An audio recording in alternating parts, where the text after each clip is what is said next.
జనవరి 1 తారీఖు నాడు అందరం గుళ్ళు గోపురాలను తిరిగితే కేటీఆర్ ను చూడురి ఏం చేసిండో. మొదలు సార్ను కలుస్తాందుకు వచ్చిన వాళ్ళందరికీ హ్యాపీ న్యూ ఇయర్ చెప్పి ఫోటోలు ఇచ్చిండు.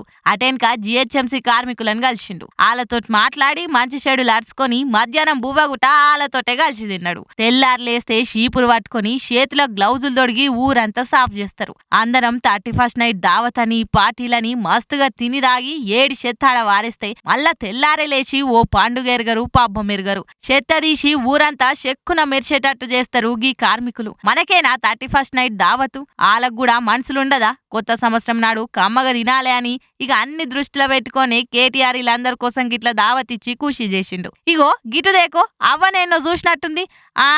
గామెనే నారాయణమ్మ జాతీయ పారిశుద్ధ అవార్డుకు ఎంపికైంది కదా. జనవరి 24 తారీఖు అవార్డు కూడా తీసుకోబోతుందాయే. ఇక అవ్వతోటి ముచ్చట పెట్టి పానం ఎట్లుంది, అంత మంచిదేనా, అవార్డు ప్రోగ్రాం కథ ఏడుదాకొచ్చింది అనుకుంటా అరుచుకుండు. 31st దావత్లా అందరు చేసిన చెత్తను ఓపికతోటొచ్చి అంత సాఫ్ చేసిన ఈలగుట సంబురాలు చేసుకోవాలనే ఆశలుంటాయి అని ఎరక చేసుకుని భలే దావత్ ఇచ్చిండులే కేటీఆర్ సార్ అనుకుంటా రామన్న ఫ్యాన్స్ రయ్య తిప్పుకుంటా చేతులు నొయ్యంగా షేర్లు చేస్తున్నారు ఈ వీడియోని.